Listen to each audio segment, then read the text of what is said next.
presidents, he was elected, but resigned. So that we did pro tem, part-time. So I went in, so I served part-time that year with him. I think he resigned. I'm not sure he resigned or he died. But anyway, whatever it was, there was vacancy. That would take some research. So back, I think that was in the early 70s. 19 or 18? 20th century. And he, and I was on the board for years. And even after I got off, I was no longer a board member. You were elected, so forth. And it was a different election than we have now. We have different bylaws. They're the same, but different. So, I hate people who say, I'm saying it.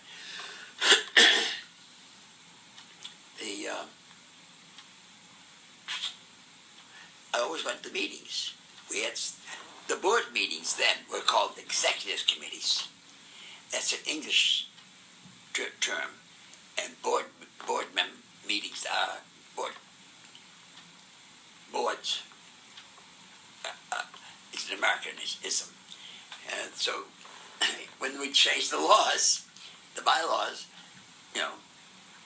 executive committee went out the door and board members came in. There was no difference in the organization whatsoever. It was the same people, just different name on the overhead. I never heard of that. Did you know that? Yeah. Segregated like that. Yeah. And executive committees are English for board members, for boards. And well, anyway, let's move on. And I went to all the meetings for years. Because they were fun? No, because I was ex officio, which means I was on the board, but I had no voice, couldn't vote. I did talk a lot, nevertheless. Well, I had projects going, and I needed the help. And so I have all those letters and all that stuff. I've got most of it out of the house now. It's up to New Hampshire, University of New Hampshire. Then CDSS, in their wisdom, I was elected vice president of the Eastern area. In those days, they divided the country up. In the early days, I don't know. Can't tell you exactly when, but they had the eastern area and the central area and the western area and four or five areas like that. Well, if you were president of one of those areas, didn't amount to anything. It's just a name. But where I was right here in the eastern area, I got to do certain things. One thing was when I went to Pinewoods. We used to have the annual meeting of the Country Dance and Song Society at Pinewoods during the national camping. All right, that would have been August.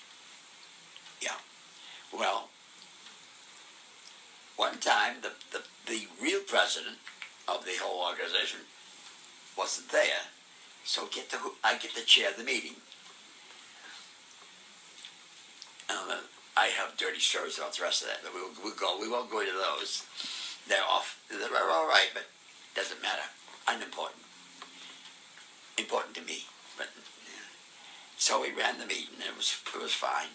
But you get all these letters and of the minutes, all that stuff.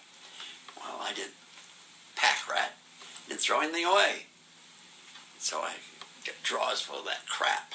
After it was recorded, you kept the originals. A photocopy. The original goes with the secretary. And then it was put into the newsletter. No, not necessarily. And so I was on that. So a lot of that stuff just came. And then of course we got to the point where we could buy pine woods, and that was I sat with Jenny Scheimer and someone named Bob. Oh dear, name Bob. Sorry, can't think of his name. Tia Bradbury's husband, whose name isn't going to come, and we discussed could we afford to buy pine woods. CDSS National didn't have that kind of money, and so Mr. Bradbury, Tia Bradford's husband, Mr. Bradbury, we went and looked at some other outbuildings. He evidently had some talent, which I don't know what it was. And there were two buildings that were not given to us, so we didn't buy. That was Trumpet Pine, and the other one I can't think of the name of it. Can't remember the name. They were not in the original purchase. Probably just as well. We don't, in the long run, maybe it was a wise thing to do. They're both good properties, but the Conants decided not to sell them with the main camp. But I have all that, I have all that stuff, and most of it in my head, as you hear, and now it's on paper and it's up the University of New Hampshire in their special collections, and they've separated out the dance business. They have a special library called traditional music and dance, and that's all it is, and that's where Ralph Page's books and papers are, Ted Sinella's, Dudley Loftman's, George Fogg's, and I can tell you somebody else. Wait till a name comes.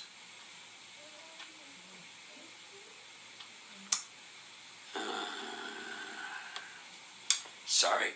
Oh, no, almost came. It'll come. I'll keep going. He ran a dance. He was a square dance caller, and he lived in Peterborough, New Hampshire. And he and Ralph Page used to call dances together. Duke? Duke? No, that's Duke Miller. That's good thought, though. I can see him. I can see the face. I can see the name on the book, but nothing's coming. It'll come.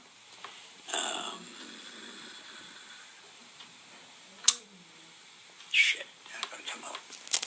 Not going to come out, but it will. And he ran a dance, and something was called Bell's Barn. Teeth are not good. Bell's Barn, and that was in Peterborough. And I have a photograph of him and Ralph Page. Looked like they were dancing Morris. Now this guy thought he was a great guy. He may well have been. I never met him. And he got going with CDS National, and he went down to Pinewoods. And I don't know what happened down there, but he and Gay had a fight, and that was the end of that. He just left them. I don't know what they got into, but there was a split, and he just didn't ever go back.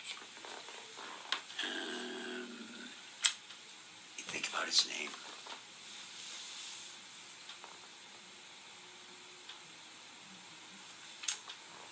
Jesus.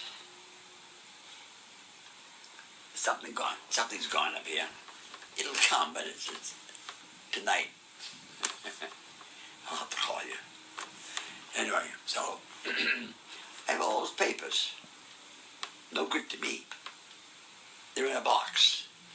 But if somebody wants to research this stuff, It's up the library. Go and look it up. It's all there. And if I find something in a magazine that's got dance in it, I tear it out. Newspapers, newspaper clippings, and a lot of stuff. A lot of stuff. A lot of stuff has gone up.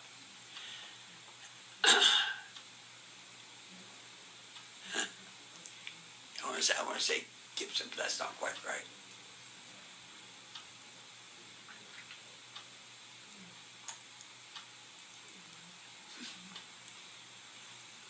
Oh well. So that's a little bit of history. That's why I want to get that stuff out of the house. Also, I'm a member of the EFDS, that's, English Folk Dance and Song Society, and they have a quarterly magazine, and I got those all there. I've made a spreadsheet, so I know how many I got.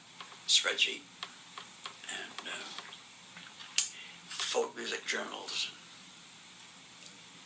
and all that good stuff. And it should go up to the university, but not till I go, because I look at them, not till I die. And I can't dance anymore, then that thing go up. And Donna knows. I've told Donna Erkstrand, and she knows where they go. I've told Lewis too, but he only knows glass, and he won't know it. So to take the burden away from him, I'm have Donna do it. I used to collect Playford Ball flyers, the announcements. I had a drawer stuffed with them.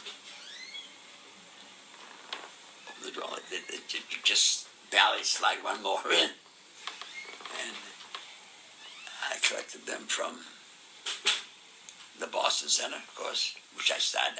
I did the Playford Balls here. Ella and I started the first three. We did the first three.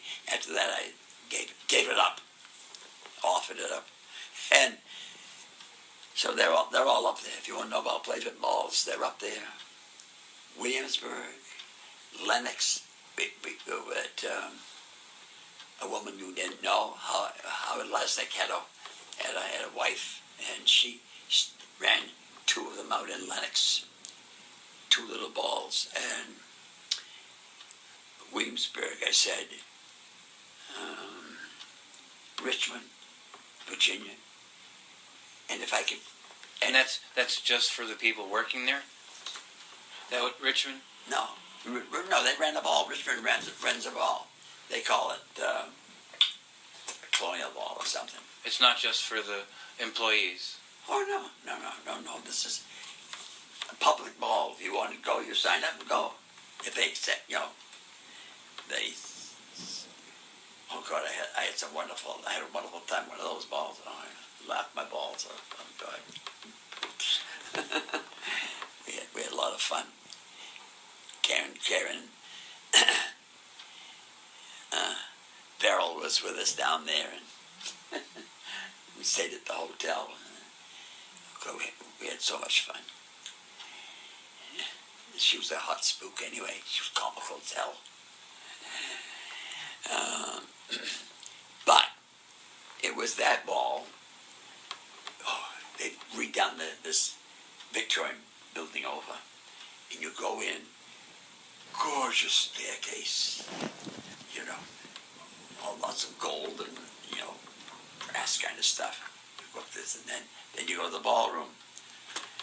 So in the ballroom, you couldn't walk on the floor. Too slippery.